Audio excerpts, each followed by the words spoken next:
Hello, Johnny here from Rockland Locals. Our next guest today is Meghan Lane.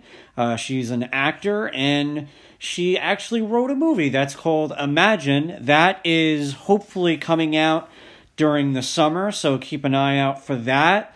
Also, she has an Instagram page called The Objective _. She is in a movie called Within the Window, and so much more. Definitely keep up with her Instagram page. Again, that's The Objective _. The name of this episode is... Here's a title name from a girl that hates making title names.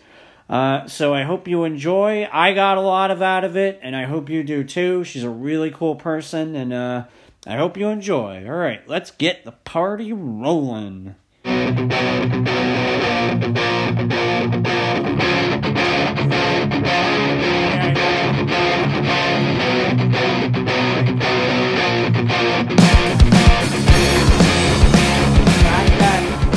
You are so, like, always doing things. Oh, stop. Is like one of the things I was like, oh, fuck, man.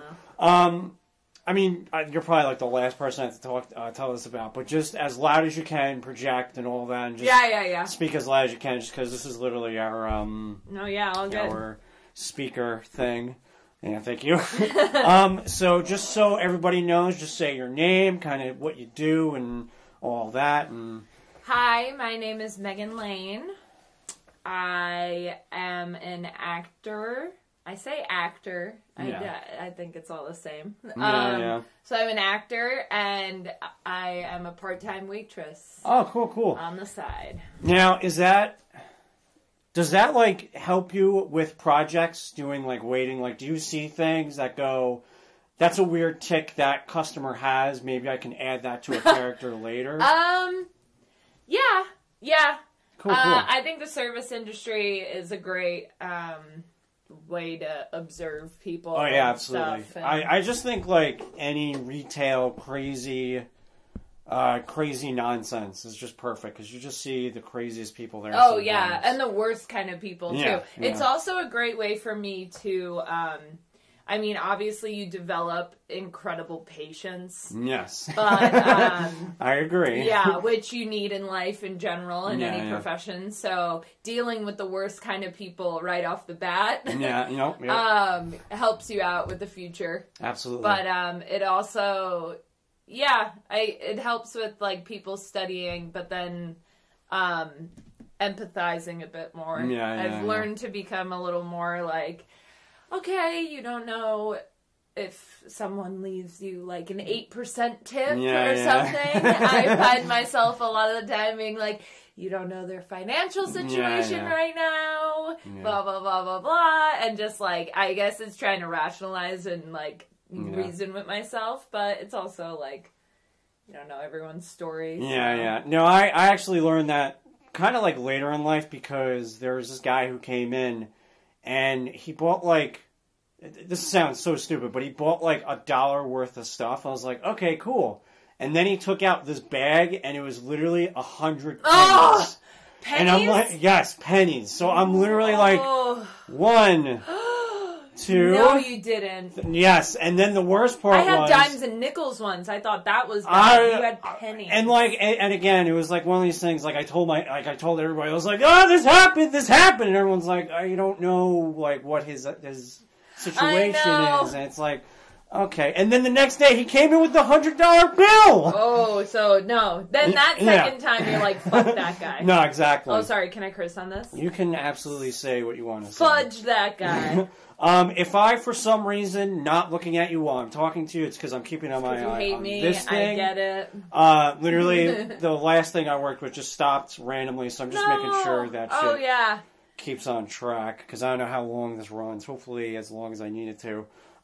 So basically, the biggest thing that I want to get into is your project that you've been working on since, I don't even know how long at this point, is your movie Imagine. Yeah. I'm going to brag for you, because I know people are like, oh, I don't want to brag. $2,330 raised. 295% funded. So that's over what you're supposed to fund, right? Yeah. 63 backers, and then you are featured on Arts and Film Collection of Indiegogo. Yeah. And I saw this whole thing kind of happen. Like, I saw you starting it, and then I saw people put in money, and I saw all the advertisements. And you put in a ton of money. Thank you. You're welcome. It was one of those things. You donated like 3 times. Well, you did this thing that, like, you almost felt like you had to, just to be, like, part of something, because you would be like, this is my favorite person today. And I'm like, fuck, I want to be the favorite person today. So you did, like, very... Marketing. Exactly. And it's like, I mean, that's what it's all about. I mean, that's perfect. So do you want to kind of give what this movie's about and the whole process and everything about this film and all that? Yeah. So, it is a short film. It runs about 15 minutes right now. And it is about a 20-something-year-old woman living in Manhattan and her day-to-day struggle with the inner voice that she has, like her inner critic. Yeah, we filmed it, I guess, like, a year ago now or so. Wow. Like, I think it was over the summer last year. Like, towards the end, like August, September, or something like that. So, yeah, geez, almost a year ago. It's going so fast. But, geez. Yeah, so we filmed it, or it was a 3-day film that we did. Start, like, the beginning. My friend Justin, I hadn't seen since high school, like real early high school. And we got in touch somehow again, a few years ago. And I was just, I think I was looking for a camera or something. And I reached out to him and I'm like, which camera should I buy? Cause he's a cinematographer, director of photography, and works with cameras and stuff. So he was like, this. And then we just started talking about collaborating, and then we met at Starbucks in Nyack, and I was like, I'm thinking of writing some stuff, and he was writing some stuff. We started collaborating. We made a short film called Retrograde, which is, like, just a lot of sound problems. It always comes down to sound. I know. Yeah. So, that one's still in the works right now, but then I wrote this script for Imagine, and we ping-ponged it back and forth with edits and stuff, me and him and his amazing girlfriend, Ash, who directed it. I wanted a female director because I think it needs a female perspective. Yeah, I know men, of course, also have body issues and, like, self-consciousness in that realm, but I'm a woman, so I'm coming from the perspective of a woman. Yeah. And also, like, we want to get more women behind the camera. Yeah, absolutely. So, with no budget, though, it's hard when to, like, make sure that people will do it. Like, you kind of just want to get anyone onto it. So, but we tried our best. We have, like, a female visual effects person right now doing some stuff. But, yeah, so long story short, we just collaborated, shot it over 3 days. Very long days. Hired a sound person this time. Learn with each film. I mean, I'm pretty much in the process. This is actually me checking out if this thing is still recording. I think it is. I just want to double check. It is. So was it like kind of a difficult transition to kind of like, because you wrote this, right? Did you write the whole... I wrote it, yeah. Was it like a difficult transition to go like, here's this thing I wrote, now you direct, or was it you just very easily just threw it over? very easily was like, because I also wrote Retrograde when we did it too, and Justin directed that. Yeah. And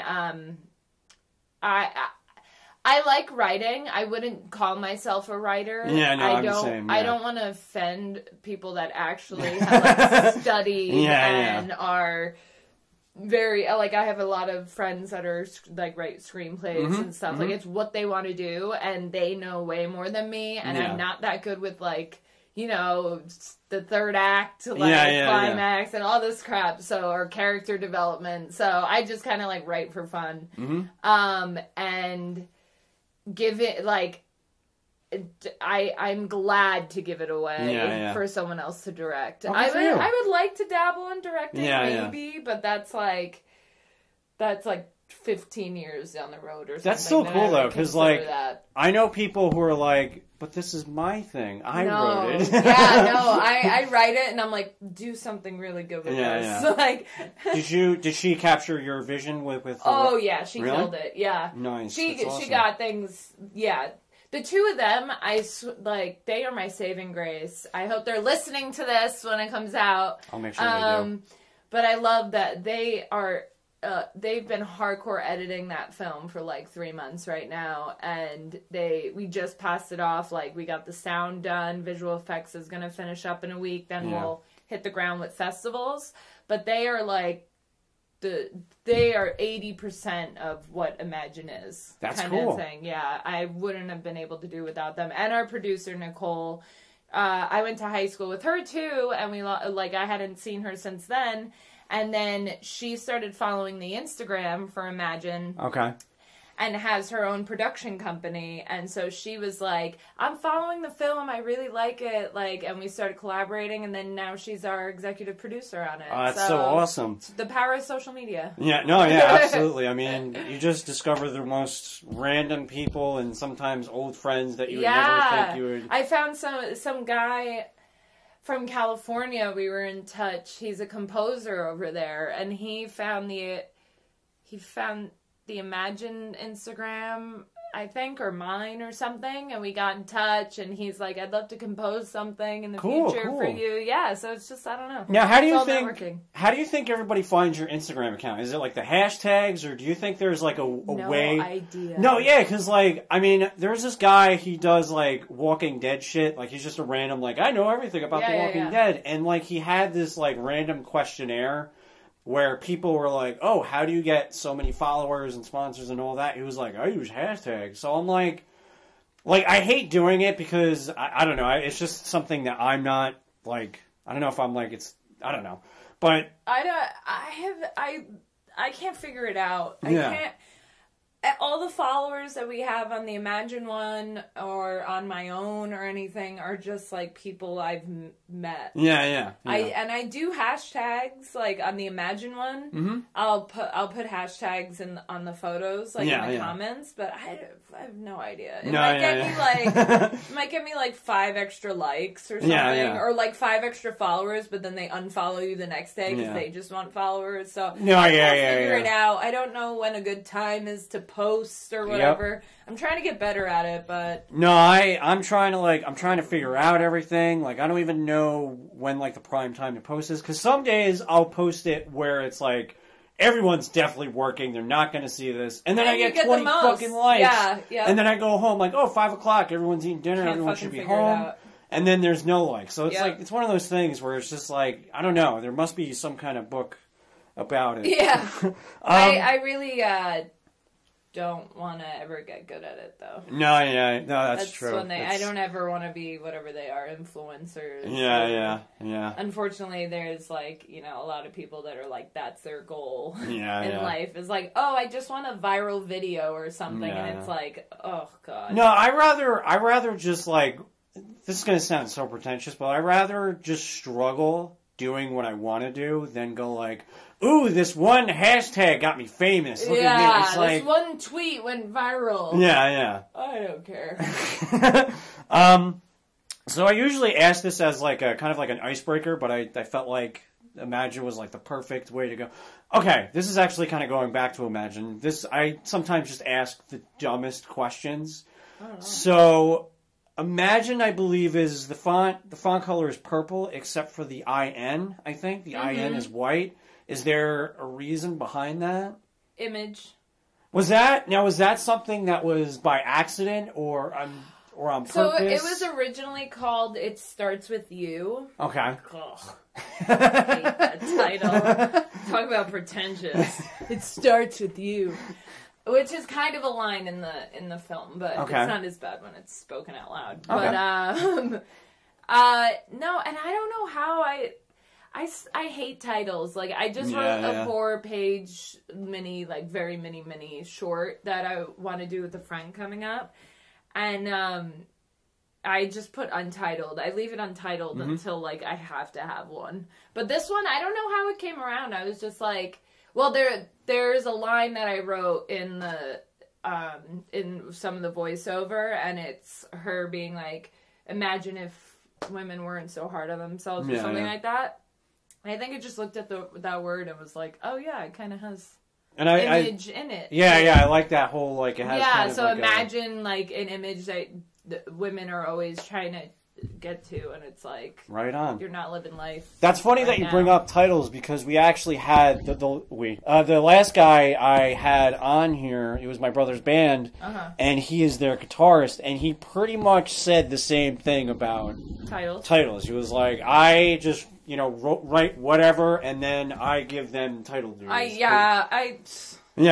hate it. I hate it because sometimes I'll write shit too. I'm like you. I don't consider myself a writer. I just write whatever. I hate it when you come up with what you think is the perfect title, and then you look it up, and then it's like 10 names of movies. Yeah. And you're like, Imagine is there's a lot of Imagines. Because we had to make the IMDb page, which is a pain in the ass. I don't recommend it to anyone. I think I tried doing something. I was like, you have to answer so many questions to make sure it's legit. And like, I had to send in, because our producer is Californica Pictures. Okay. And she made a website for us, so I had to send that in. I had to send the Instagram in. I had to send the Facebook in. Like, you have to send all this proof that it's legit. Yeah. But then I sent Imagine, and it was like, there's already these many titles like that, and there was like 100 titles, and I was like, yes, I'm adding a new Imagine into this database, guys. That's awesome. By the way, I love the poster of the it looks like she's ripping off. Yeah. I love that. That is so cool. This wonderful woman. Another social media connection. Nice. Her name is Melissa. I want to say Huber. Huber or something like that last name. I don't really know how to pronounce it. Sorry if she's listening. She's from Canada. Okay. And we both met on Instagram. I just started following her. She started following me. For our love for Jessica Chastain. Nice. So we mutually are obsessed with Jessica Chastain. So she started following me years ago, and I her, and because she makes great animations, like art. And I started following her for that. Then we messaged back and forth every now and again, and I commissioned her to make a poster for us. That's awesome. Yeah, I love it. I think it's what's her name? Melissa Huber. So Melissa, awesome poster. If you're listening Sorry to this. if I'm butchering your last name. She actually turned it off. She was like, nope. So this is actually kind of an icebreaker question. You might have answered it already. So if you could have dinner with someone famous, I don't have the card on me. I asked the last guys. Someone famous, dead, alive, or fictional, who would you have dinner with? Just that one person. Jessica Chastain. Yeah? Now, what? Yeah, Jessica Chastain. Any reason? I just love her so much. Yeah, I feel like that's such a hard question, because it's like anyone, and people are probably like, Jessica Chastain, really? Like, no, anyone? That's cool, but though. I just want to... I mean, I don't know. I saw her talk at the Actors Studio for 4 hours. Nice. That's awesome. Yeah, like live. My awesome school, Stella Adler, got us tickets to it. And I remember I couldn't get on the list to get the free tickets. I didn't email in time. No. And everyone in my entire life that I know knows how obsessed I am with Jessica Chastain. And so all of my friends at school, like, found a way to get me a ticket. Oh, that's so cool. That I went to Stella with. That was amazing. Oh, that's so awesome. So they were like, we have a ticket. And I was like, oh, yeah. I'd love to just sit down and, like, I pick apart her brain. I find her process, and, like, she's such a serious actor. And there's so few of them, I feel. There are a lot of serious actors, but she's one of the ones that's, like, still in love and obsessed with the craft of it. And I feel like there's not many of those. Like, it's maybe her and, I mean, my other favorite actor, Michael Shannon. Oh, nice. But, they're the ones that, like, are obsessed with the craft of it and, like, where it takes them sort of thing, rather than the fame part of it whatever comes with it. Yeah. So I would just love to, like, have a full-blown conversation about that, like, Absolutely. about actual acting and stuff. What's the movie that got you hooked on Jessica Chastain? Because I am not... Tree of Life. Tree of Life? Yeah, 2011 it came out. Okay. A Terrence Malick film. I don't know if you know him. No, it doesn't. He did like The Thin Red Line and everything. Oh, he does like okay. kind of really artsy-fartsy movies. Where there's not a lot of talking for a long time. And people are like, what the fuck? Yeah. I love him though. But that came out in 2011. And she had 7 movies that year all drop at the same time. Holy shit. Yeah, like they weren't all filmed the year before, but it was like some from a few years before, a lot of indies. I'm pretty sure it was like Tree of Life, Take Shelter, Texas Killing Fields. Like she had all these films drop. Holy shit. And that's what put her on the map. She ended up like in every film festival or something, and everyone was like, who the hell is this? Yeah, no, absolutely. I saw Tree of Life. Yeah, it was Tree of Life pretty much. Because then I saw the rest after that, but it was... That was the one? Yeah, that was the one that was like, who the hell is this? Cool. She's just like a well of emotions. Yeah. I watch a lot of performances, like, I try to dissect a lot of performances, like when I'm watching movies and stuff. I rewatch a lot of movies, and it drives my boyfriend crazy. But he's always like, "How can you watch that movie 5 times?" Yeah. But I like dissecting performances and trying to see, like, trying to see how they got there or what they might have done to get to a certain place. And a lot of performances with her, or like Michael Shannon or someone, I just can't get it. I'm like, how? With a lot of stuff. How did they get there? You know? Yeah, well, it's funny that you brought that up, because I was gonna bring this up later, but I think it's a perfect time to bring it up now. Not recently, but when you released that monologue, when you're talking about the smoking cocaine. Oh, I forget addict one? Yeah. Yeah, when you released that on The Objective? The Objective, yes. On Instagram at my Instagram, The Objective. When you... I'm trying to remember the name of it now.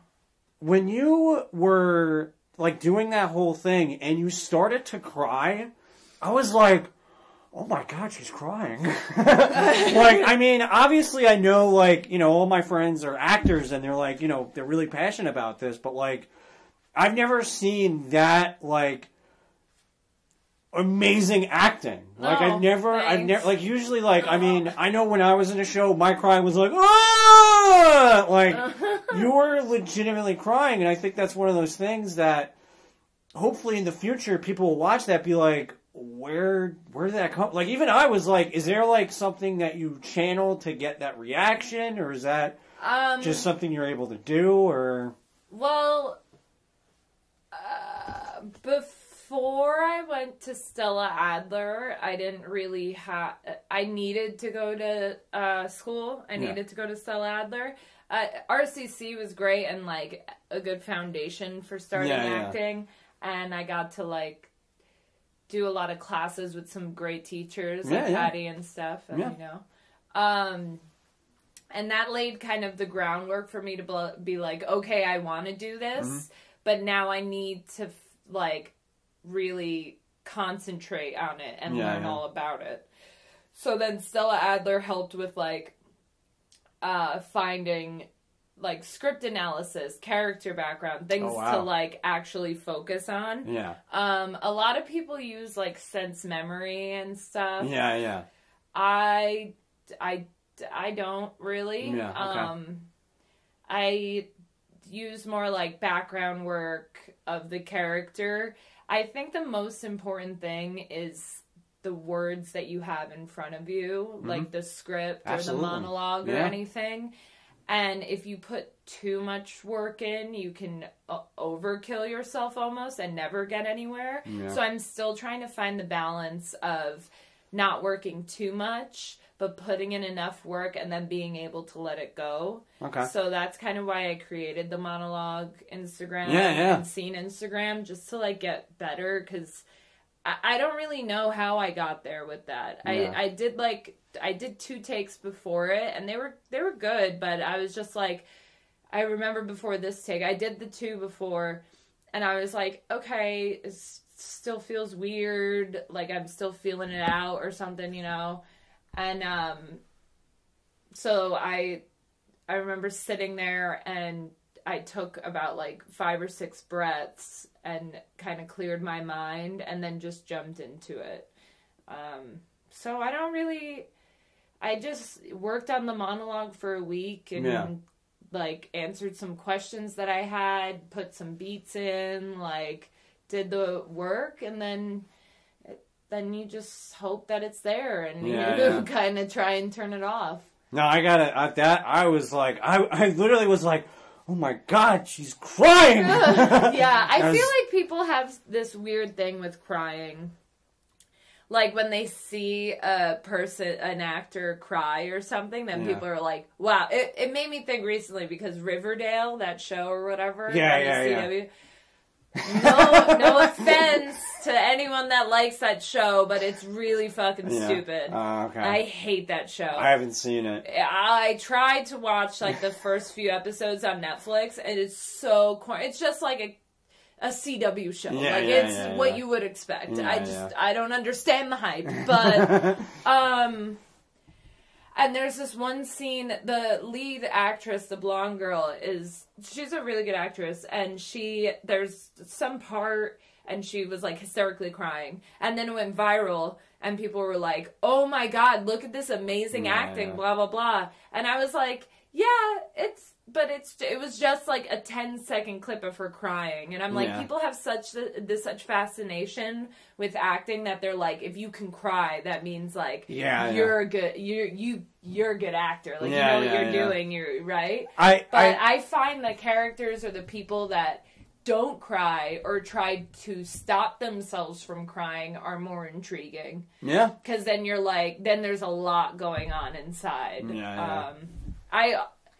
I'm also like that, not, what am I trying to say? I'm not a good speaker, obviously. No, I think you're rocking it out so far, to be honest. No, there was some point I was getting to with that, but who knows? People just have a fascination with crying and... No, I mean, it's definitely like every time they have the Oscars, they have the one scene where the dude is like, and you... my father. The ones like, that are sobbing. Yeah. It's always, like, like, I mean, give them an award. Yeah. I mean, I get it. It's like you definitely want to see the highlights of what makes the Oscars, but like, I would just kind of like the most like, why is he nominated for an Oscar? That's a weird thing to show. That's actually one thing I struggle with a lot is crying. Yeah. On stage.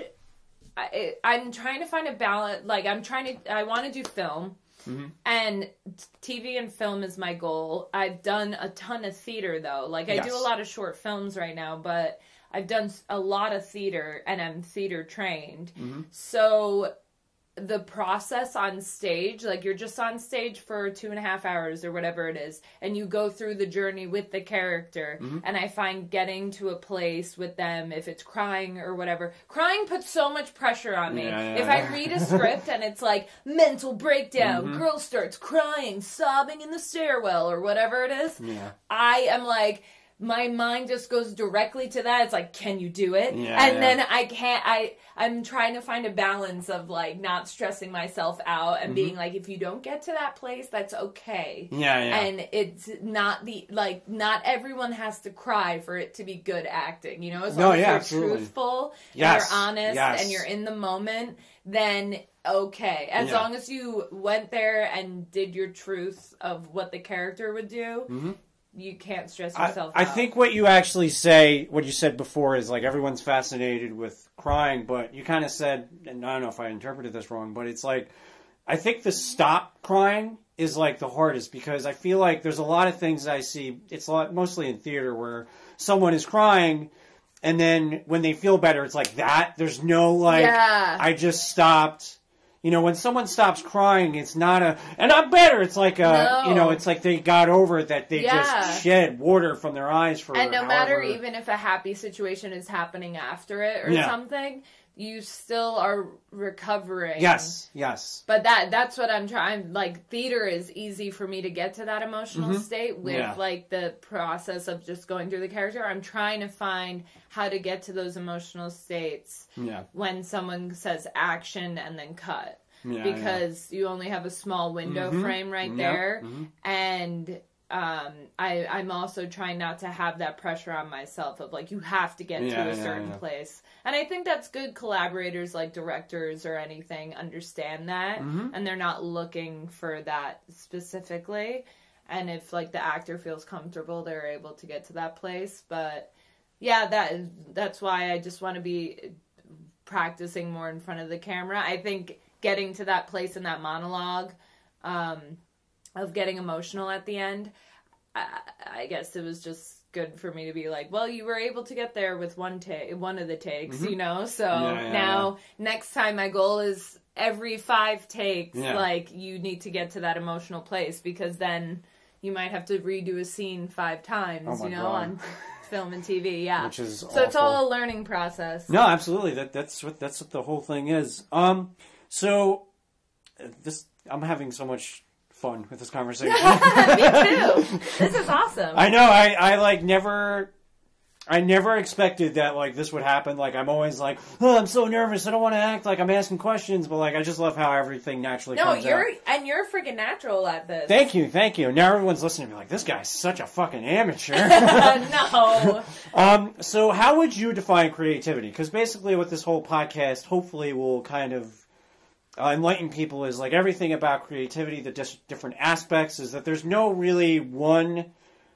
There's not really a correct way to define. There's no wrong way and there's no right way. Everyone has like their own exactly. It's like, I mean, I'm sure what you're going to say will be different from what the last people said. What the people next, what they say will probably be different from what you said. But what do you think? How would you define what it is? Creativity. I would say it's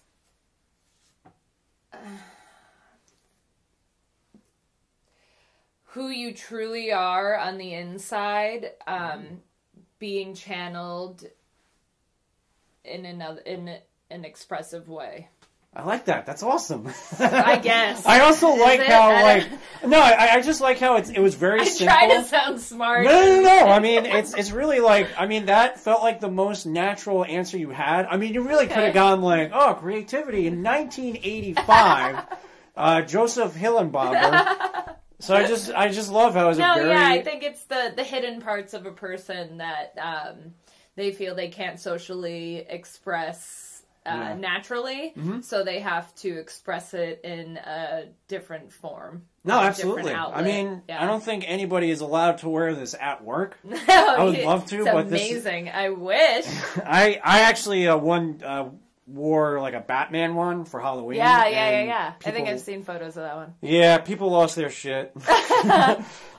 So why does someone do creative things? Is there, because especially like someone who wants to do this as a livelihood, because that's tough. I literally ask this question to myself all the time. I'm like, why are you doing this? Why? Because, it's like, it's hard. It's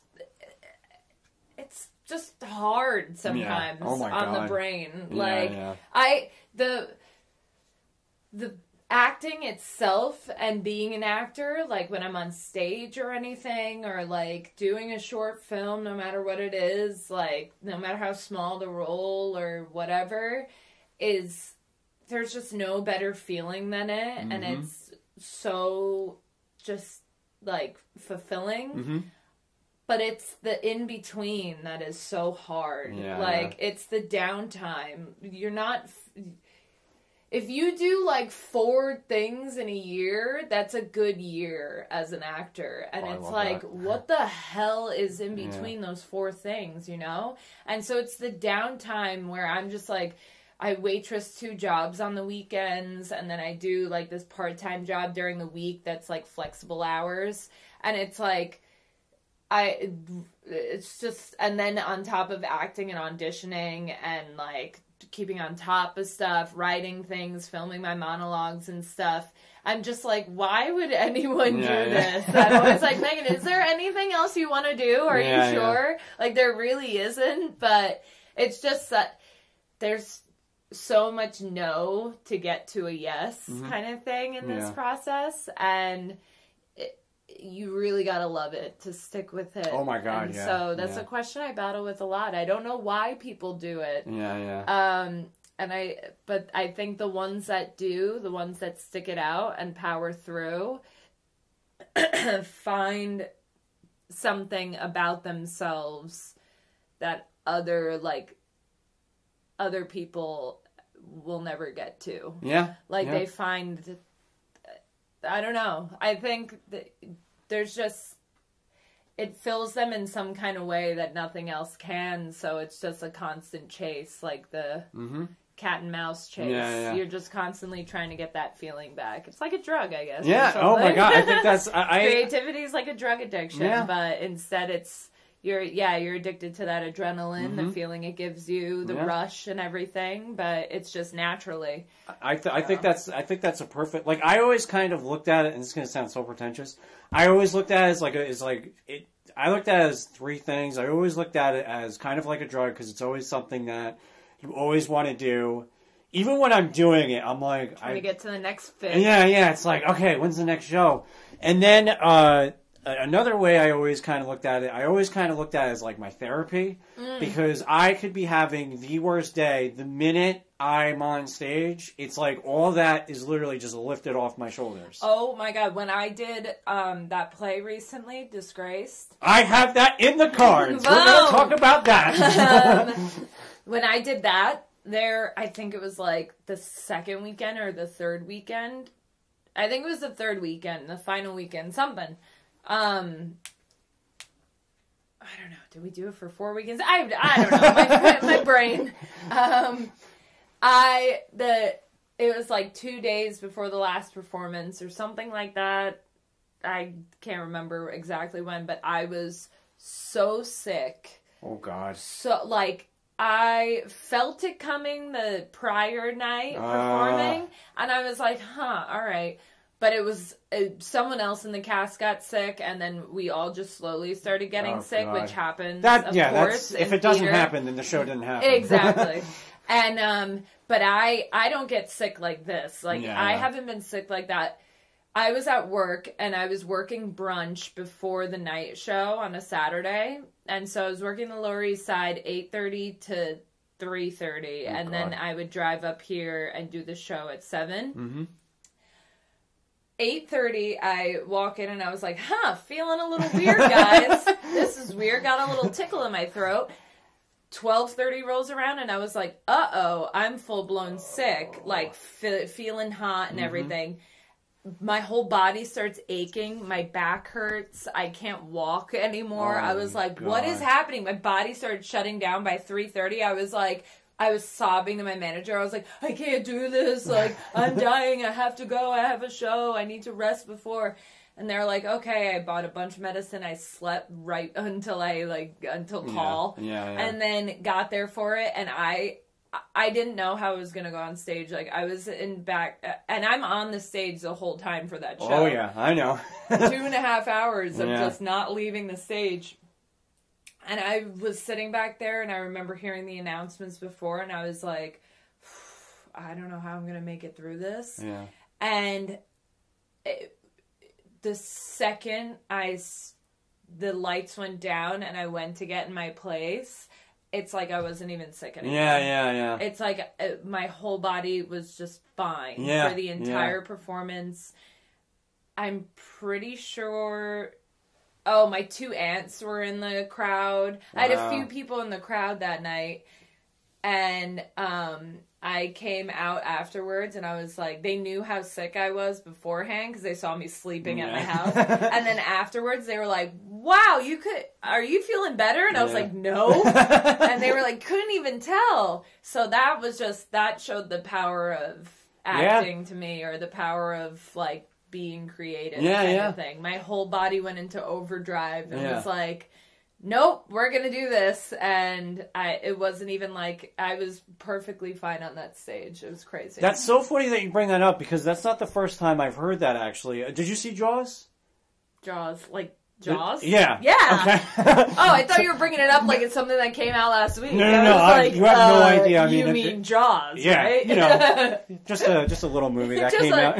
It's on Netflix. Heard. Yeah. Netflix original. So, Robert Shaw, who plays Quint, who's like the fucking shark hunter, he had, I think it was the flu, and it was the scene where he's like really trying to reel in the shark, and he had the flu when they were shooting. Mm-hmm. So it was literally like he almost looked like he was dead. And the minute that they called action, he did the scene like nothing was wrong. Then they called cut, and he literally collapsed. Wow. And I just think that's funny, because that's not like, that happens like a lot. So and it's such a weird thing, because then I start trying to get all philosophical on it and being like, but why? Like, what is acting? Like, you know? And I'll never find the answer. I think it's just I think that's also what, going back to the question before of why do people do it, and that's what draws them to creativity in general, whether you're like an actor, a writer, an artist, like a painter, whatever.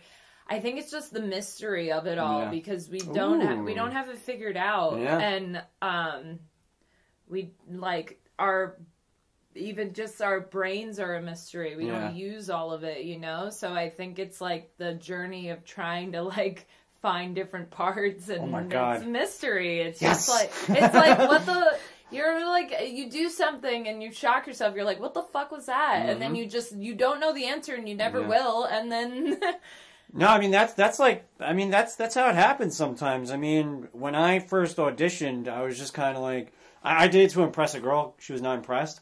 But when I first did it, it was one of those things that, like, I mean, I kind of messed around with my brother, like, making movies. Like, they were terrible. There was no acting involved. It was literally just like, oh, yeah, let's play.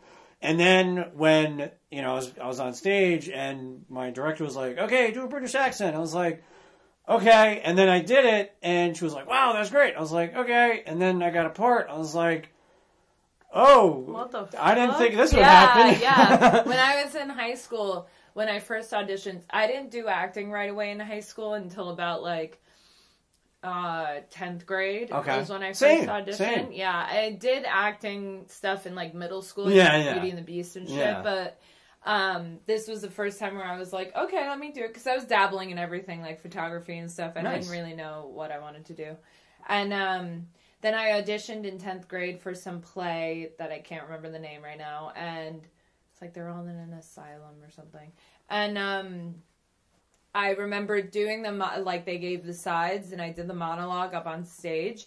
And when I was walking towards the women at the table to hand them back the paper, they were like, she wasn't even nervous. Look, she's not, like, her hands weren't shaking or anything. And I gave the paper back, and my hand was slightly shaking a little, and they were like, oh, okay, a little bit. But I was like, what? Like, real confused.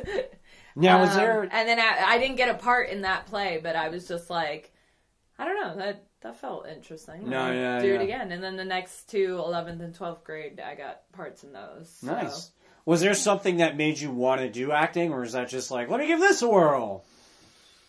I really liked it when I did it in like 6th and 7th grade, and I've always had a performer quality to me. Like, I would put on concerts in my living room to my family, and like every holiday, make them all sit around and I would sing. Like, really, there's home videos of it. It's cringeworthy, but... so I've always, and I made videos with my brother too, like, with the camera and trying to be a director or something. So I always had always wanted to be a performer somehow, but I think I just didn't think of it. I think it was living... I kind of wish it happened sooner. I wish I was one of those that was like, you know, since 6th grade I've been pursuing acting. Mm-hmm. But I was more just... living life right now, and I like the stuff I'm doing, and high school's fun, and I wasn't really thinking too much of the future. And then it wasn't until late high school when I got all those parts in the plays and stuff that I was like, oh, I think I want to do this. And then I went to RCC and for all that. I was like, I want to do this. I don't know where to start, so I'm going to start at community college and then see where it goes. So it was one of those. That's cool. So my mind is blank.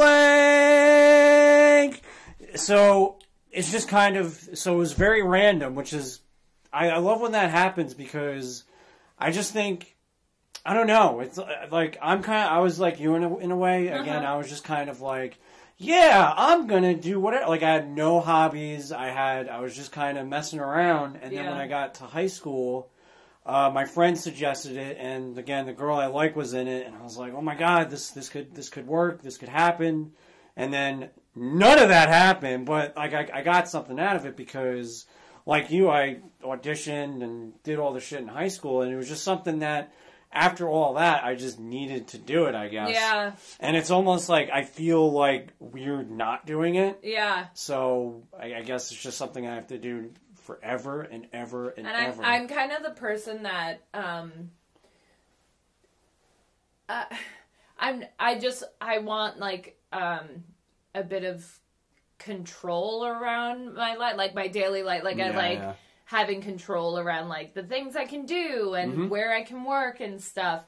And I think when I started doing acting, I realized you don't have any control of what happens. And so that complete shift to what I was used to of like, oh, you know, I'm controlling my future and I'm seeing where things are going. I'm doing photography. I like that and stuff. And then I started doing this acting thing and I was like, I have no control over this. Like photography, you have control over what you shoot and you don't have control over lighting. Maybe something will happen in the moment, but you kind of can assemble stuff. Yeah. And acting, it's just like you convince yourself you have control, and then you realize you get on stage or something, and you're like, oh, this is just fucking.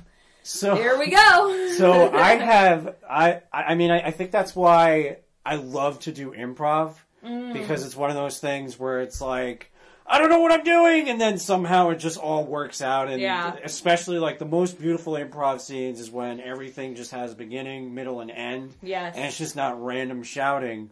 But I love and hate that aspect of theater because I was doing a show and it was a huge dance number. It was Fiddler on the Roof, and it was basically the part where people were getting married and shit. Yeah.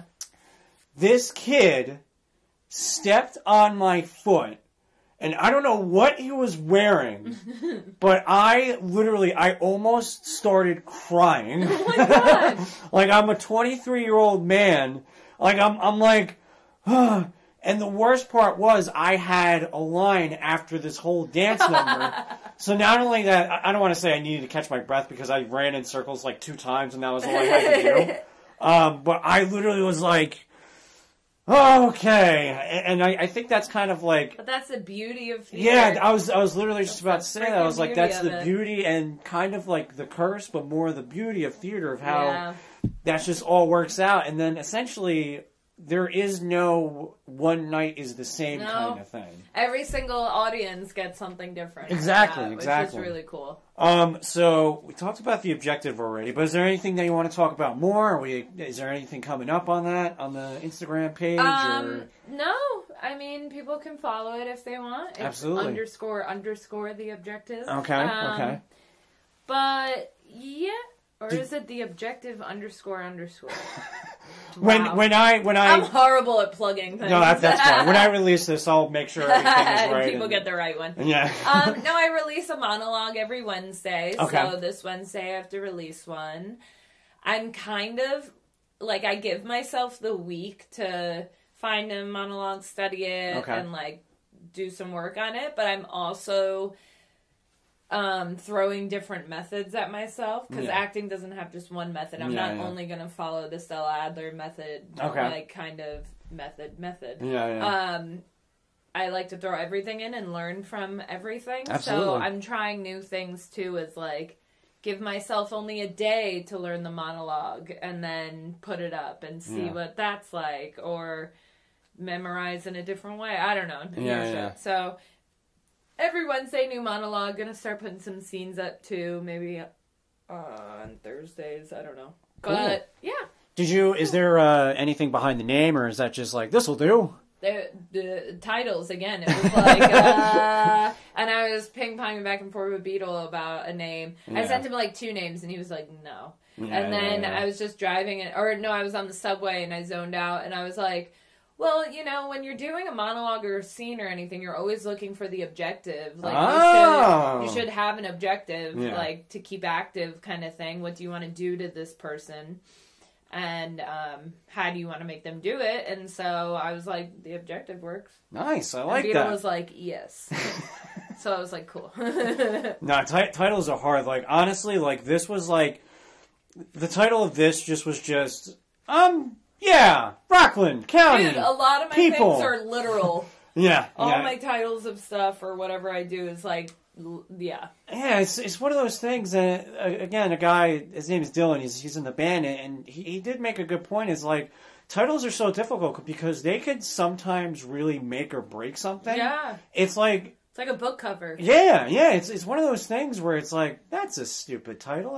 I mean, as shitty as that sounds, I mean, you could really be missing out on like I mean, there's a movie called The Velocipaster, apparently, which is about a priest who turns into a raptor. Wow. And I'm very excited to see it, but Oscar nominated. Yeah, I know. I'm going to hype on that right when it comes out. My favorite part of this interview is that you're answering questions before I ask them. Oh, and I'm like, shit! Throw out the cue cards! Yeah, I'm like, no! So, recently, a movie that you were in was featured on the website bloodydisgusting.com. Oh, yeah. Which was cool for me to see, because this is a website where I'm always like, and I'm one of those fucking douchebags that are like, I gotta comment! So, like, every time I see, like, a post, I, like, comment or whatever. So it was really cool to see that you were in a movie that was featured on the website. They have those, it's some issue, like, horror film. And that was awesome. Now, how did that come about? Was that you answered a casting call, or? That was, so a little over a year ago, I did a short mini play called Double Double, and it was a horror play. Oh. And I auditioned for that from backstage. I applied, and I met this wonderful freaking human named Emily Bennett. Okay. And she was the director and writer of it. She cast me in it, which was amazing. Yeah. It's so well written. Good choice. And and so we did the mini play. Hopefully we'll do more of a fuller production version of it. It was kind of like a preview that we did. And so, rehearsal process, got to know her well, a phenomenal director and writer and actress. She's like a jack of all trades. And we stayed in touch after and have hung out a few times since and go see like some movies here and there. And her friend Justin wrote this short film, Woman in the Window. A few months ago, she hit me up and was like, hey, do you want to be in this short film that we're doing, blah, blah, blah. And so it's just one of those amazing connections that I got from a simple backstage audition, and did this short play, and me and her are good friends ever since. Cool. And they were awesome to cast me in that. We filmed it in a few hours one night, and I think she knows someone from Bloody Disgusting or something like that that wrote the article. And so she sent it along, and it got on the page, which was cool. Let me tell you. And is it called Within the Window? Within the Window, it's called now. Yeah. Oh, okay. It was fully called Woman in the Window. Okay. Because I'm like, when we first started. No, but now it's Within the Window. You're right. Okay, cool. I just wanted to make sure. No, let me tell you, when I like interview people, I want to make sure like I know like as much as I can, so I'm not like, yeah, Dave. Yeah.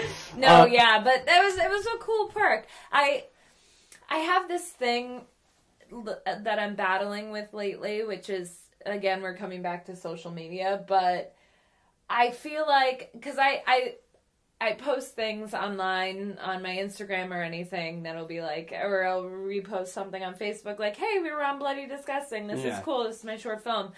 But I don't want people to think like it's all sunshine and rainbows, you know? And like, I may seem so much busier than I am on social media, you know, because people only post the good things. Oh, yeah, absolutely. And they'll only post, hey, I landed this role. And a lot of, like, people I went to school with at Stella, or people I went to school with at RCC, like, they're doing things now, you know, they're doing professional stuff.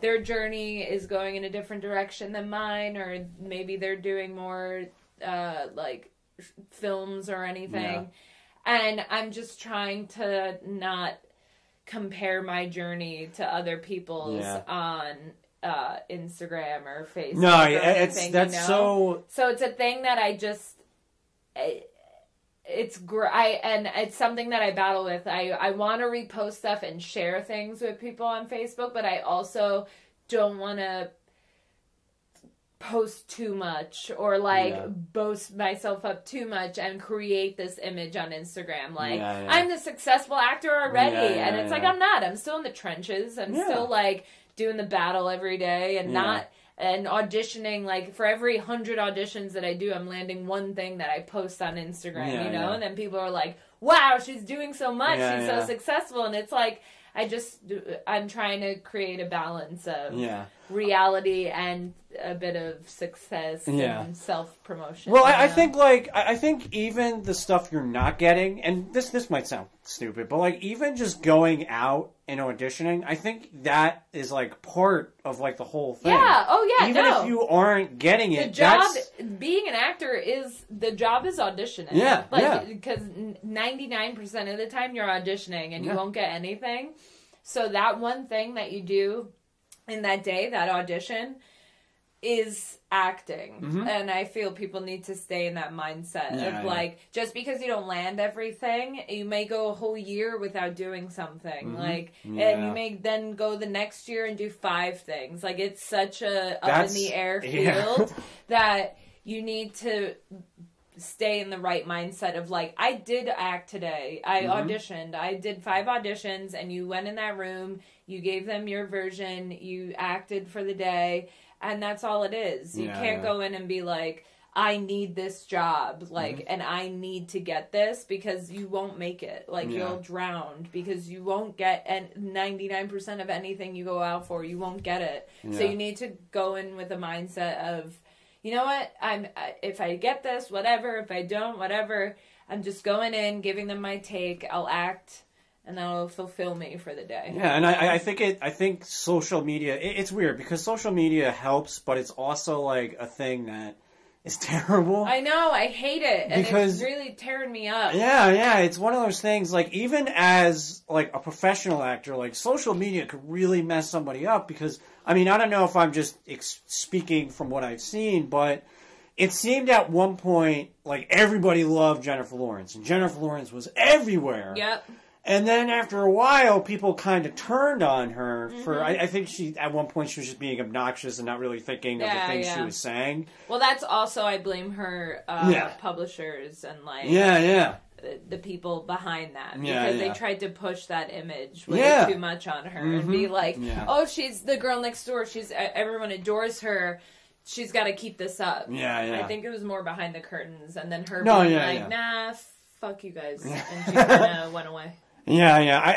It's just so tough, because you could be, #1 actor yesterday and be everybody hates you the next day. Yeah. Almost for no reason. Like, especially now, I mean, especially, like, there are things that people are just like, oh, yeah, I hate that thing. It's like, why? Yeah. And it's like, I also think just because of mob mentality with the internet, it's like, if you don't like this thing that everybody doesn't like, you're the asshole. Yeah. And it's like, I don't know, that kind of, I mean, I'm going to say something that's going to make people go like, oh my God, but like and this is like so old, but like, I don't mind the band Nickelback. And, I know, like, I know a lot of people. Damn, so many people turned off this I know, podcast some people, right now. Someone just threw their iPhone Fuck out this the guy, window. they just deleted the podcast. And like, I'm like I get so like aggravated when people are like, oh yeah, Nickelback is the worst band, and I'm like, no, they're not. I mean, like, come on, like, really? It's a lot of trends. Yeah, I think it's just one of those things that like it was a meme, and then it blew up, and then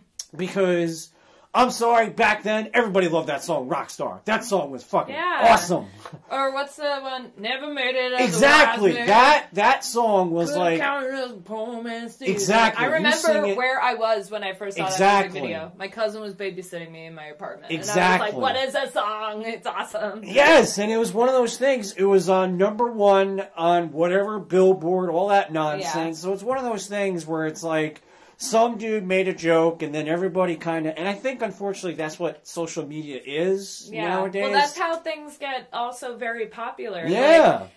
Like, I don't want to use Stranger Things, because Stranger Things is actually a great show. But in a way, it is. A lot of things get hyped up, and, like, just... People start talking about it so much. Like, let's say that Netflix movie, I haven't seen it, but... To All the Boys I've Ever Loved, or whatever it is, where she writes the notes. It's some, like, sappy little... Is it 13 Reasons Why? No, it's called To All the Boys I've Ever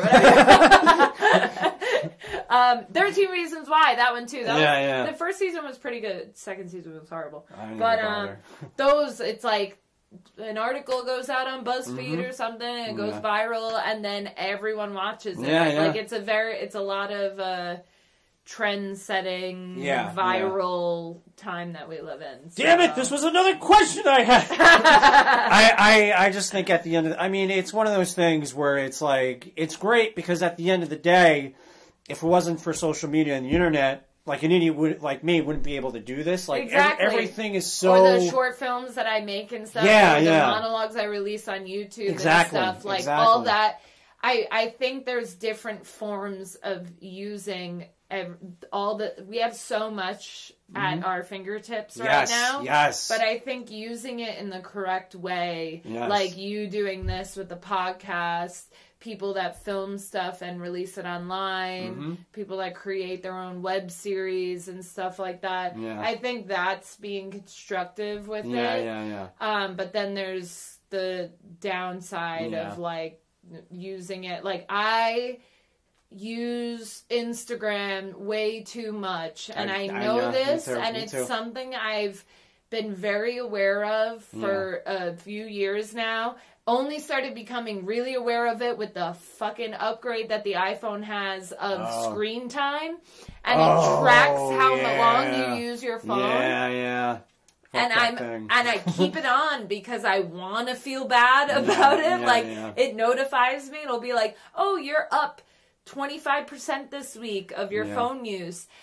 God, I don't even want to say the numbers of how long I'm on my phone a day. Like, I'm embarrassed by it, and I hate it. No, me too. How much I use social media, and it's a crazy thing that I'm trying to find what to do with, because I want to be constructive and use my Instagrams for my short films or the monologues, or stay active on social media, my own like personal ones as well, to keep like connections alive, to keep an image alive, because unfortunately with auditions and stuff now too, it's even that starts bleeding into affecting if you get a role or not with certain things. I see a lot of casting calls that are like, someone with a large social media presence, someone that has a lot of followers, like blah, blah, blah. Or they'll go to your social medias now. Like they'll go to your Instagram. If you apply for certain things, they'll ask for an Instagram handle a lot of the time now. And I'm like,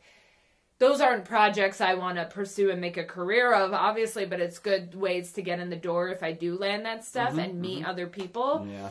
But it's like I'm trying to find the balance of using it for those purposes, but then not using it for scrolling for 4 hours because I'm bored on a subway or something, you know? And it's just a constant thing of like, I want to cut out my phone. I just want to delete all the apps. I want to get rid of, like, I keep battling with, do I want to delete Instagram for a few months, you know, get rid of it? But then there's all these thoughts of like, but you have the Objective, you have the Imagine Film Instagram, you have your Facebook, your actor Facebook kind of thing. You have to stay active and post on these things for when you apply to stuff, and people then look at that stuff and your website, and there's all these things, and then I'm like, I convince myself not to. So it's trying to find a way to make it all work where I'm not using all my brain cells towards it, but... No, because it's like I don't know. I'm talking in circles. No. This is one of those things that's frustrating. That like, because I'm sure a lot of people talk about it, and a lot of people just kind of say the same thing. It's one of those things that it just has a tight grip on all of us, and it sucks because I remember last year they were like for maybe like a month or two, I deleted Facebook, and I was like, this is great. Yeah. Like I literally felt like. You know, because I remember, I went somewhere and I was like, oh, I have nothing to do, and I logged on Facebook, and I remember I deleted. I was like, oh, wow, I can't do that anymore. This is great, and like I just felt like I was more productive because, you know, if I'm reading and somebody texts me, I look at the message and I'm like, ooh, what's on Facebook, and then what's on Instagram, and it's like, oh, Jesus, and then by the time I go back to the book, I'm like, who is this guy? I just forgot what happened. Yeah. I'm trying not to be a scattered brain. Yeah, I feel like all the phone use and the social media use has made me like just have an attention span that's not there anymore, you know? Like, now when I do work, I'll sit down and do work on a script or something, and it'll be 20 minutes later, and then I'll look at my phone at a text, and then I'm on my phone for another 20 minutes, and I'm like, I get so mad at myself. So I think... one thing I'm trying to take more control of now, which I'm going to like start doing a lot more, is first thing in the morning. That's also what my short film Imagine deals with a lot. Okay. It's about body image and stuff, but it's also about like marketing and social media and how that affects your just thought process and body image and everything as well. And like in the film, the first thing she does in the morning is wake up, stretch, and grab her phone and scroll through her phone, you know? Yeah. And so I feel like I wrote the film to kind of put it on screen and view it myself and go, this is how you live your life. Change, you know? So I think in the mornings I'm trying to be more productive, not be on my phone, do some yoga or something, be more with myself. Yeah. No, unfortunately it's not just you. It's almost like, I mean, like when I see it in movies, for some reason I'm like, oh, this is so realistic. Then I like turn to somebody and they're on the phone during the movie. So I'm like, fuck. No, that's one thing I don't do. No, I can't. And that might just be the movie passion in us or something. But I like, never. That's when I'm not on my phone. I see people taking pictures of the movie. I'm like, what are you doing? That's the thing now, like that. I'm just like, that is so.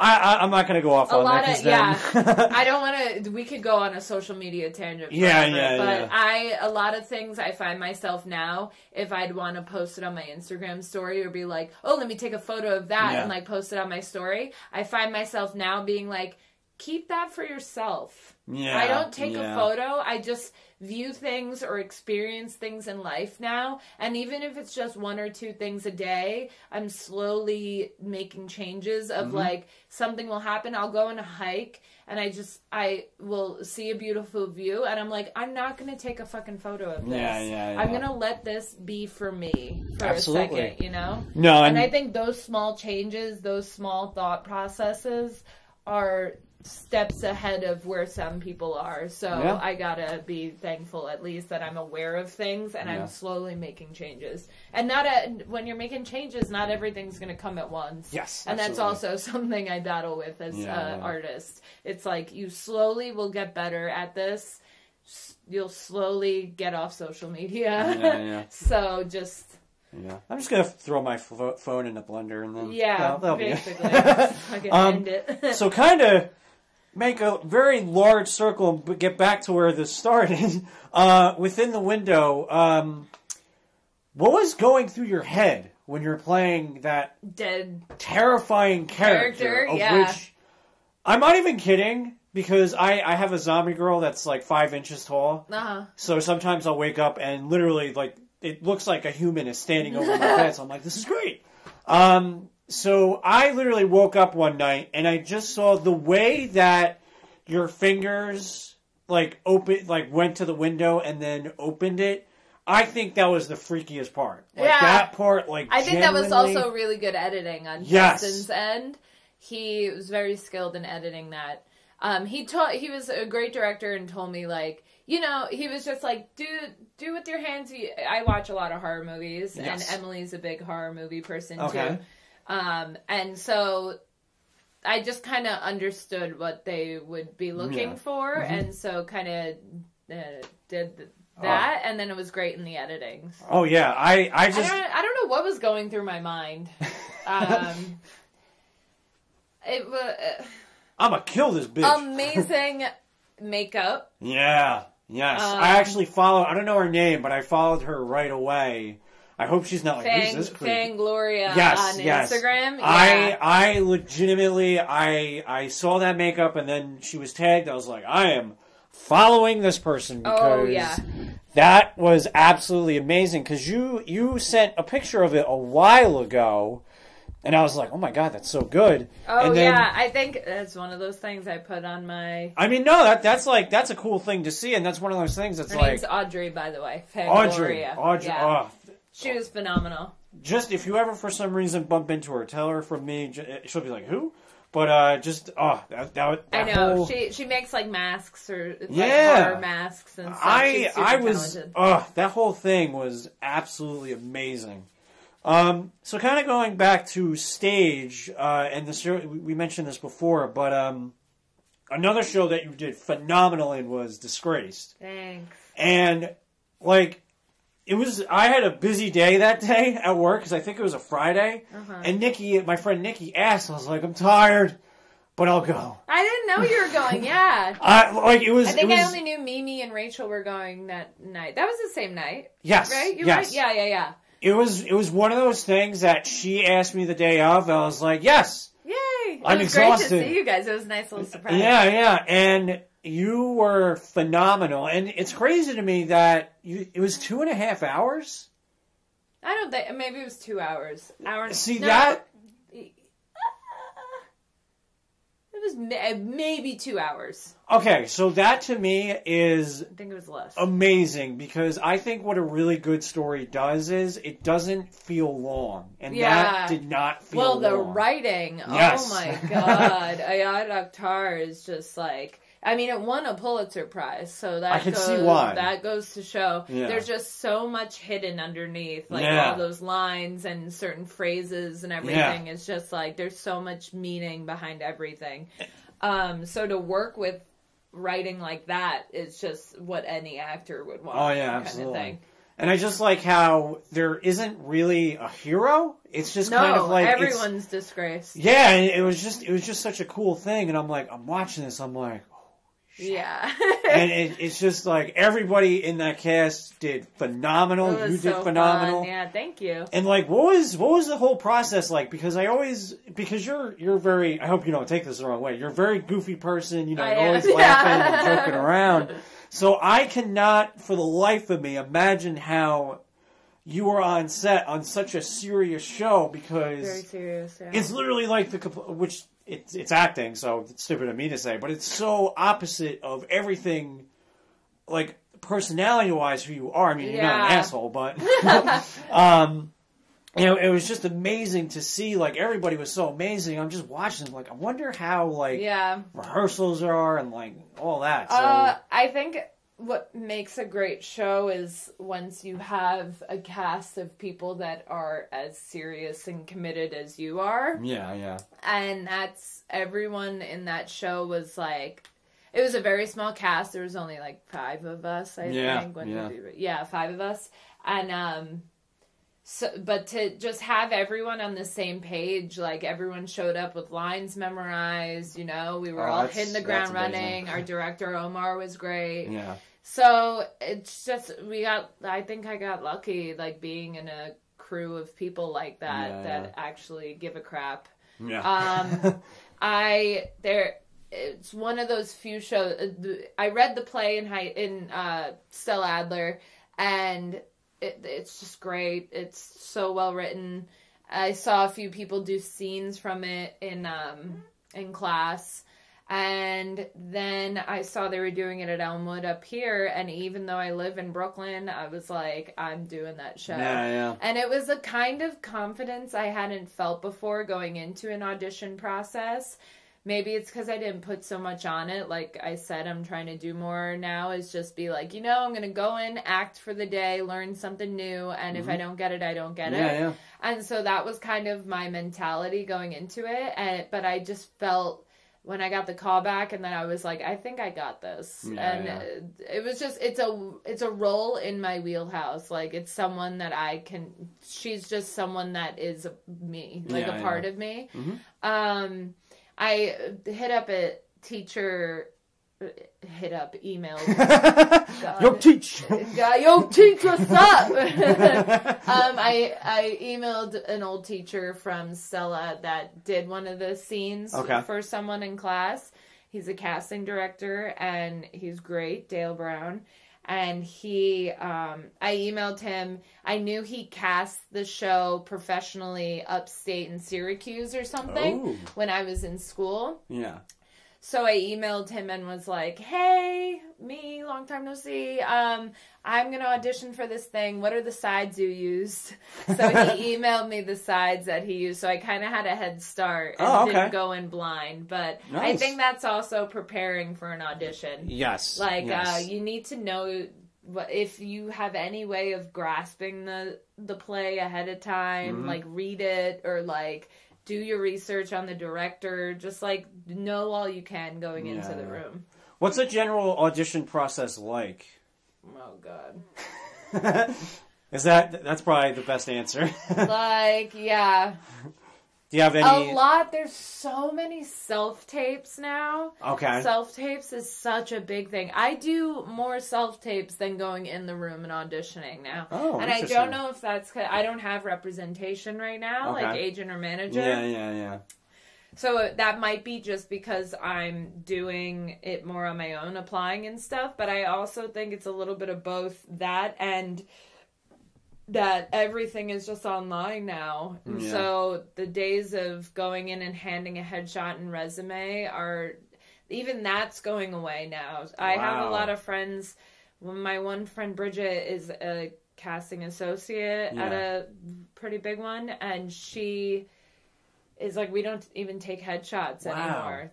People just go in and audition. I did a casting director workshop with this wonderful woman, Emily, recently, and she is even like, we don't really take headshots anymore. I kind of just have your like profile online and your website and stuff, and then we accept self-tapes through Actors Access. And that's a lot of stuff. It's just a lot of self-tapes. So I just got cast off of a short film off of a self-tape that I just sent. So it was pretty cool. What do you like better, self-tape or actually going in? I like actually going in. I want to go in. Yeah. Like, I want to feel out a room. I feel more nerves and adrenaline when I'm going into a room, you know.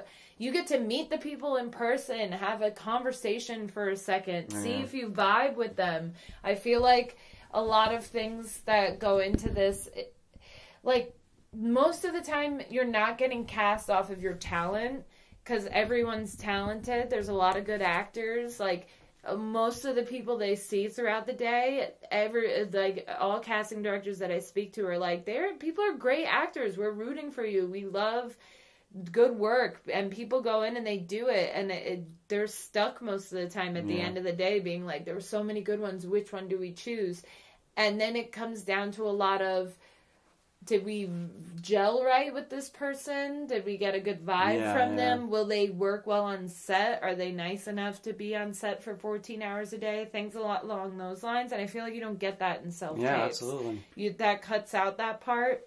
And then maybe if you get a callback off of a self-tape, you can get some of that. But some things I just get cast off of on self-tapes. And I don't mind it, but afterwards I'm like, can we Skype or something, guys? Or can I meet you for coffee? I want to meet people in person. No, yeah, I hear you. So I prefer in-person auditions, but for now it's a lot of self-tapes. Damn you, social media! And that process is just like myself.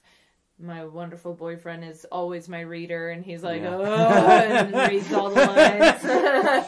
Poor guy.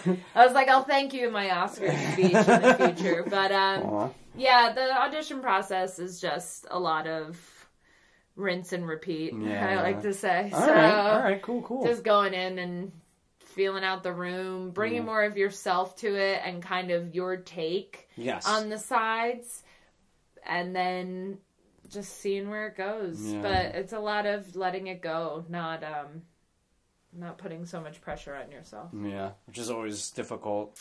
Yep.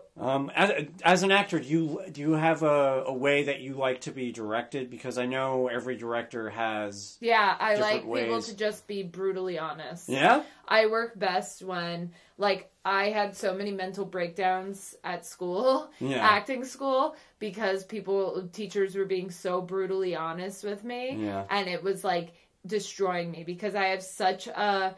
it's not a perfectionist. I'm a slop in real life, clothes-wise and everything. My apartment is only clean because of Steve. So I'm messy in those aspects, but I'm a perfectionist in my work aspects of I have to do a good job. Yes. And it's just mentally wired in me that I need to do a good job. And if I'm not doing a good job and I feel like I'm letting someone down, even with waitressing, and waitressing isn't even that important, but it's I just feel like I need to be on time. I need to have my shit together, prepared. I'm really fast with serving tables and stuff.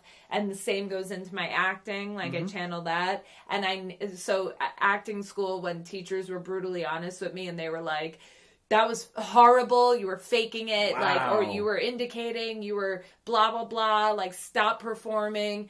When they were like that, and I was having more of a breakdown or being and weeks of trying to get somewhere, that's when I would do my best work then. Because it would break something out of me that was cutting away the bullshit. Yeah. So I can't be in something, and I have been in stuff like short films or theater or anything where the director or whoever kind of just coddles you and will be they don't want to offend you. They beat around the bush. They're like, it was good, but could you maybe blah, blah, blah. Or they won't say something for weeks, and then they'll give you this note out of nowhere, 3 weeks into the production, and be like, you're doing it like this, and I don't like it. And I'm like, where the fuck was that 3 weeks ago? I need you to, if you're brutally honest with me and you rip me apart, I will give you my best work. So, and I know... I try not to take it personally, but obviously in the moment you can take it personally. But in the end, it's better for everyone if we're all just trying to get the best out of someone. No, yeah. So I feel like that's where I collaborate best, is the director, the cinematographer, whoever it is, the freaking gaffer that day on set, whatever. We're all trying to work together to get the best piece of work out there, or get to create something that just feels right. And I feel like you can't get there if you're not all just honest with each other and go, that's shit. There's so many directors and everything, cinematographers, sound people, whatever it is, editors, they're all just brutally honest in the moment and will be like, no, I don't like that, let's do it a different way, put the light a certain way, And I feel like with actors, people are they try and not hurt their feelings or something. Like, it's the one part of filmmaking where people are like, ooh, let's be a little sensitive. And I know there's actors out there that are like that need to be coddled like that, or helped, or like told they're perfect every second. But then that's just not fair. It's not fair then to the cinematographer that you told, hey, that was shit what you did in that last take. Like, let's do another one, you know? I want everyone to be like David Fincher is basically what I'm getting at. You gotta be brutally honest with me, tear me apart, do 100 takes, whatever it is. Good for you. Or even if we just do 3 takes, like, when you say cut and you just go, that was bullshit, I feel like you were just like acting, you know, the whole time, I'd be like, yeah, okay, great, let's do another one. Because it's never right, you know? And I never feel like it's right. So I've taken classes too where the teacher like loves me and thinks I'm a great actor, and then so they never give me notes or anything, and will just be like, flawless, that was amazing, oh my god, and I'm like, thank you, but it just doesn't feel right. I'm like, no, I know it wasn't. Nothing is ever good enough in this profession. So. Yeah, it doesn't help anybody when somebody goes, oh, that was great, you're the greatest. It's like, you're amazing, yeah. Because you're not improving, the director's not getting what, I mean. And then if it's a class setting, the students aren't learning anything. Like, I feel like no matter what, there's always going to be notes, no matter what you do. Like, what was I just watching? Beyonce's Homecoming on Netflix. And she was like, no matter what, up until, like, day before, there's going to be notes. Like, someone's going to be like, this wasn't right, blah, blah, blah. So I think people need to just get used to the fact that nothing's ever going to get to a perfect stage in the form of the arts. And you're just going to be learning all the time. So even if you're getting notes up until the day of the performance or something, just take it and go with it and see what you can do. Don't try and reach perfection in acting, because then you'll never get anywhere and you'll be disappointed all the time. Yeah.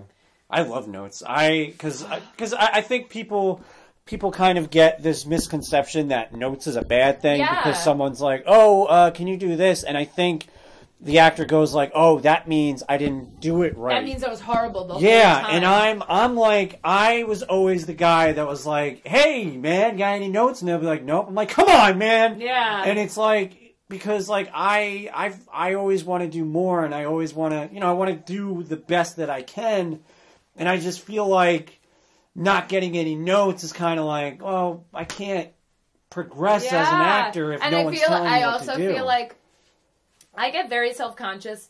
I have a hardcore resting bitch face. And when I'm thinking a lot or processing something a lot, I have like no expression on my face really. Yeah. And so when I'm getting notes, I felt that with like getting notes in Disgrace in this play. I loved notes. They would give me notes and I'm like, that's great. But I felt like my face was reading that like, oh, I hate that. I hate this. Or like I'm offended kind of thing. And it's like, that's not the case. I'm writing down and I'm literally, the wheels are turning of trying to think how to correct stuff and like what to do. So I just get silent and very like zoned out and just like eat like stone face because I'm trying to think of, okay, and how am I going to adjust this sort of thing. So I just want everyone to know I love notes, and I was so thankful for Disgrace because they didn't hold back, and I loved it because that's what got me to places that I needed to get. Absolutely. And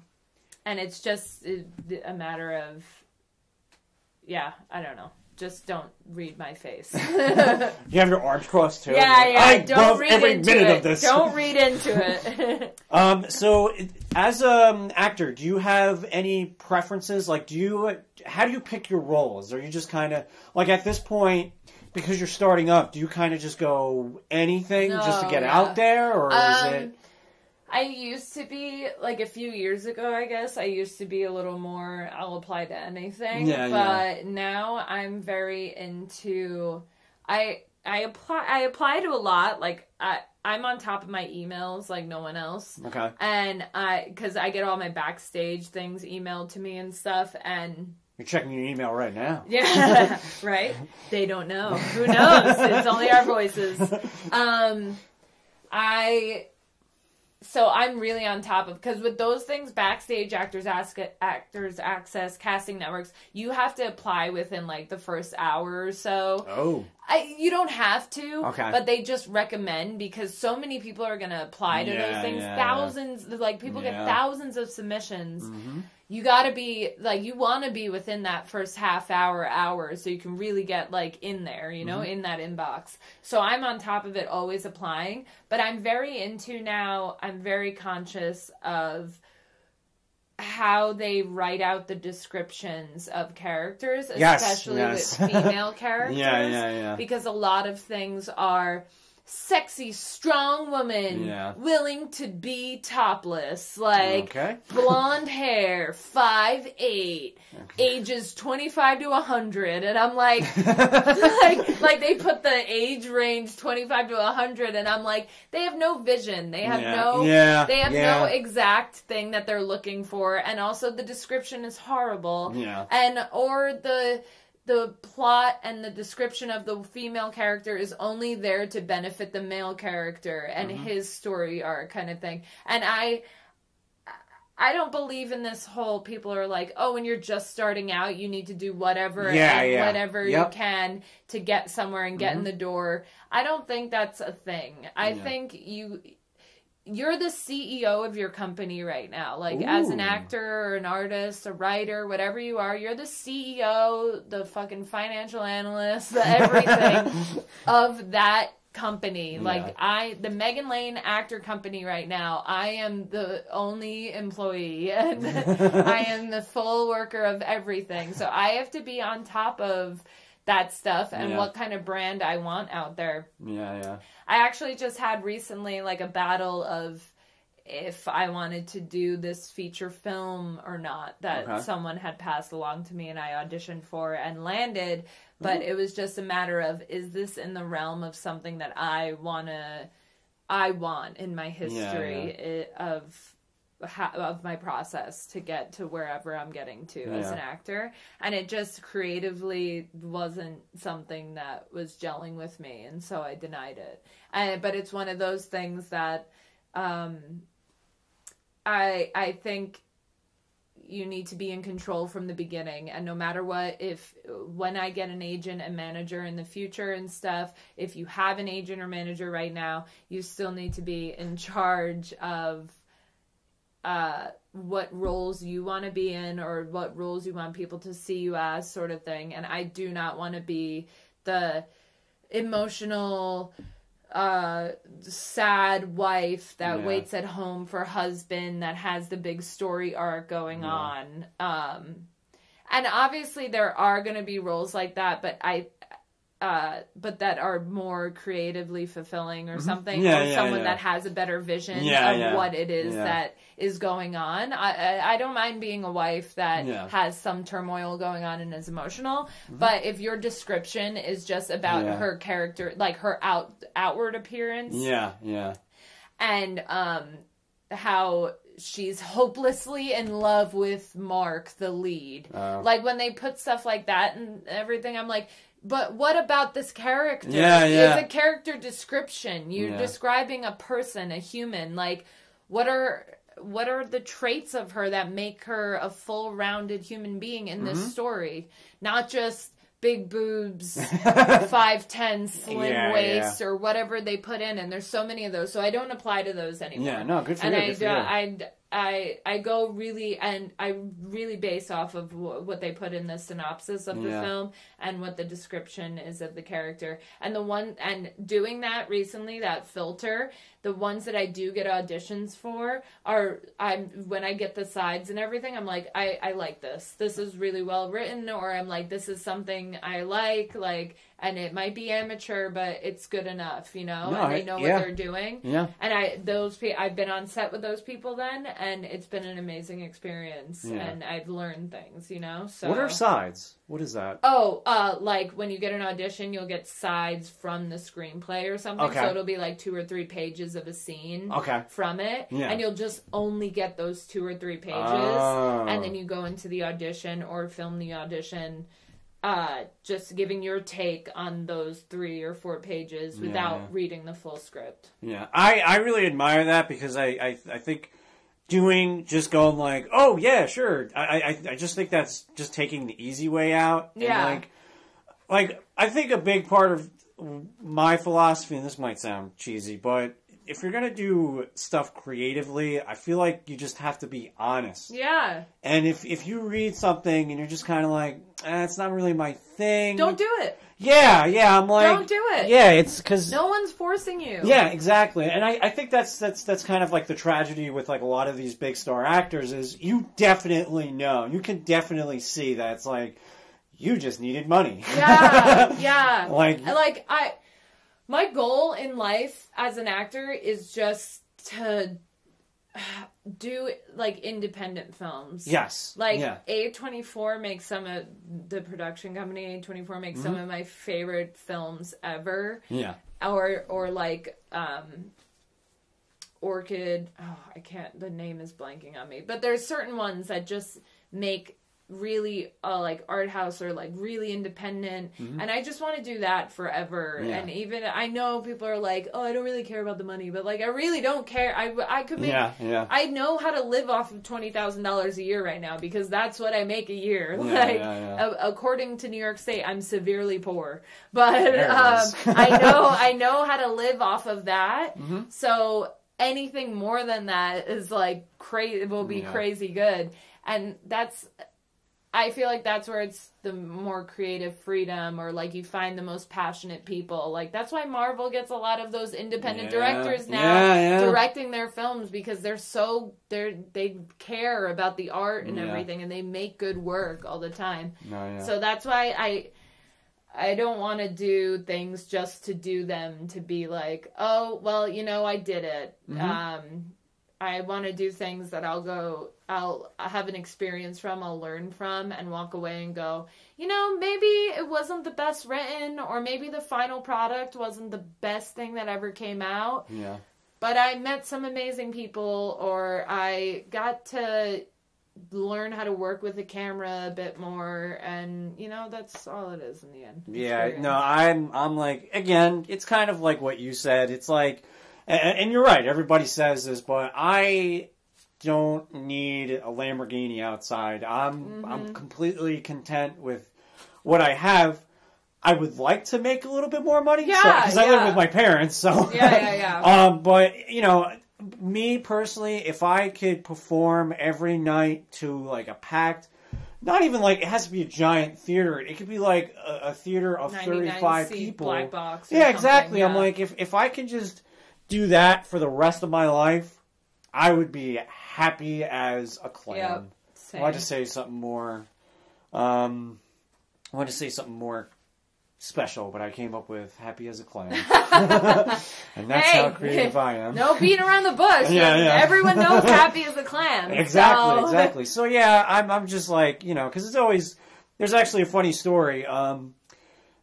Dennis Hopper, who back in the day was like a well-respected actor, and he is, but he was in the Super Mario movie, and it was awful. Yep. And his son was like, son, who's probably like 10 years old, he's like, Daddy, why did you do that movie? And Dennis Hopper was like, so I can get you shoes. And it's a funny story, but I'm like, I think it's okay too sometimes. I mean, Michael Caine has done that. I forget what film they asked him about.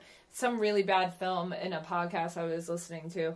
And they were like, why'd you do it? And he was like, well, I made a couple $1 million off of it and bought a new house. I think you get to a certain level in the acting world that you can have that freedom to like do certain things just for the money or whatever. And I get it, but starting out wise, I don't think that's a good thing to do. I think you need to have a clear vision of what you want to do. And where you want to get to, and do everything in your power to get to that place. Don't just be like, acting in this industry, no matter what you fight against, you're gonna get typecast. You have to know your type. You have to know what kind of characters you can play. and your vision, your end goal, where you want to get to, and then you have to travel that path. I can't travel the path of a sweet, quiet, withdrawn, shy or something character, you know? Yeah. Withdrawn, maybe not so really. Certain, like, beat up characters are withdrawn. But, like, the one that's timid, shy, porcelain little doll, like, girl next door. I don't pass for that, really. Yeah. And so I don't go towards those characters. When I see them come up, I'll look at the description, and there will be three women characters that are the lead, and it's all like shy, timid, whatever, or then explosive, kind of blah blah blah, and I'm just like, these don't gel. And then this side supporting character right here, let's say Laura or whatever, she's a sarcastic, witty, whatever, and I'll be like, there's me, and I don't care if it's the lead or the supporting. Yeah. Or like 2 lines in the short film. If the character gels with what's in my wheelhouse, then I'm going to go for that character. Right on. I'm not going to apply to the 35-year-old porcelain sensitive wife, because that just doesn't work for what my type is. Yeah, and it's kind of going back to the truth. Yeah, and again, be the CEO of your company. Mm-hmm. Take control and like drive the course of your career. Don't just be on like a freaking free-for-all. Yeah. Like, I'll take whatever comes to me and see where this acting thing leads. Like, no, you gotta... And I think that's what people look for, like, in the future when I do get professional representation. They're looking for someone that's 50-50 with them. Okay. That will split the work, you know? Yeah. Like, just because when I do get an agent or manager... They aren't the ones that I just go, okay, it's off of me now, the burden. Mm-hmm. They'll control my career. They'll get me all the jobs and I'll be successful. It's like, no, we got to I have to apply to stuff still. I have to be in communication with them of where I want my career to go. What roles are they sending me out for? Like, you're always in control of this career. Yeah. Actors, I feel, just be like, whatever. Now they'll do it. My agent's not sending me out on enough auditions, and they start complaining about what people aren't doing for them, and it's like, but what the hell are you doing for you? Yeah. Like, do shit for yourself. Yeah. If it's easy, it's not right. Exactly. I think it's not just sitting back and relaxing. Was the movie Jaws 4 that Michael Caine was talking about? Maybe I can't remember in the podcast. He was in a Jaws movie again with Jaws. It was awful. So we're gonna wrap up. But do you have any advice for anyone in your position who might be struggling? Even if it's like, keep going. I'm struggling too, and we're all struggling. Yeah. I mean, I think not even if you're an actor or whatever form of art, or even if you're not in the arts and you just like are in publishing, well, that's still kind of the arts. If you're like working at a desk in a law firm or something, or a dental office or whatever it is, everyone is on the same page. Like, we're all trying to figure this out. No one's superior than the other person. And so don't compare your journey to other people's. I like that. We're all on a different course. You may know people that are having crazy success right now in acting or writing, or they just got their own studio for a paint art show or whatever the hell it is. And you may be like, what the hell? I didn't do that's not happening to me. Me. What's happening with me? Mm-hmm. Once you start doing that, then you're just in an endless pit of like, you could never get out of kind of thing. So stop comparing yourself to others and focus on yourself. I think there's nothing wrong with being selfish in the right, in the right terms. Yeah. But just, do what you got to do for you, and success will come. It's gonna be a long journey, and that's something I've come to terms with myself. Like, I don't see success happening for me until I'm about 32 or 33.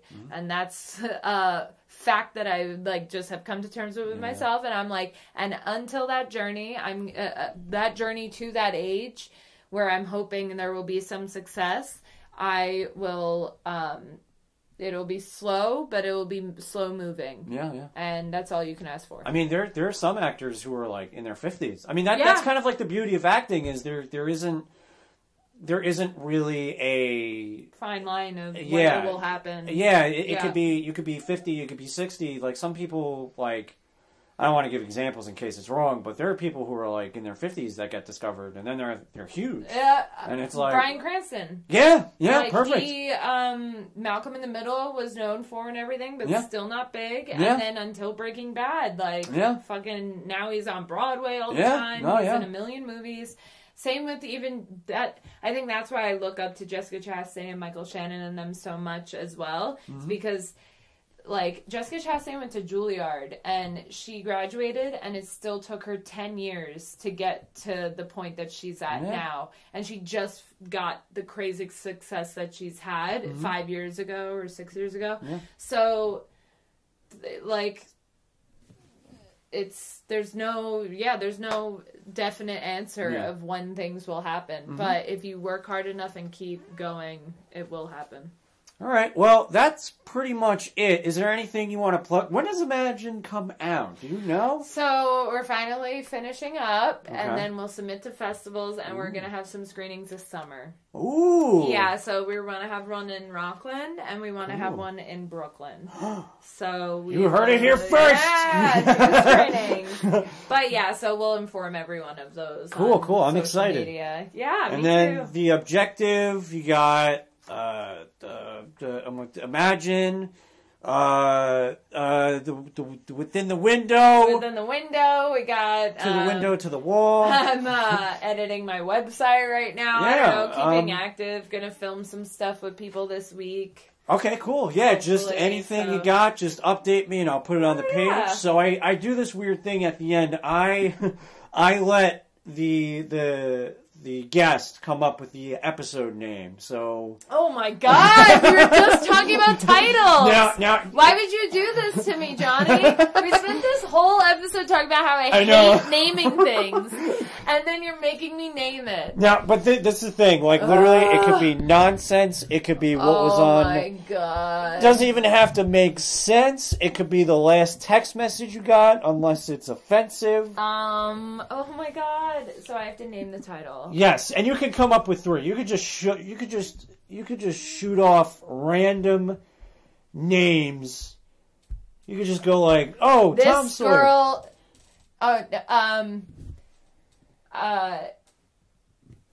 Here's a title name from a girl that hates making title names. Okay. All right, and that is the title name. Oh God, I hate it. Do you want to come up with another one? No, I don't know. No, I have no idea. I hate titles. That's a good title, actually. Yeah, I have no idea. I'm not clever, so I don't That's fine. Alrighty, this is my sign-off, so it's awkward.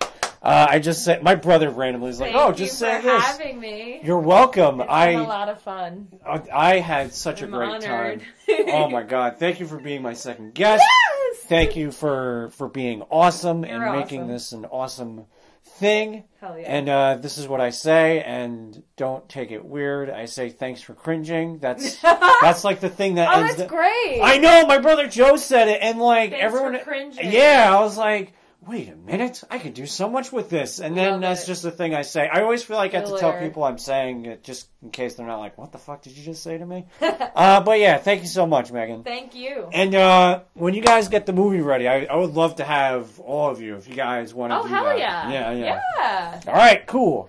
Bye.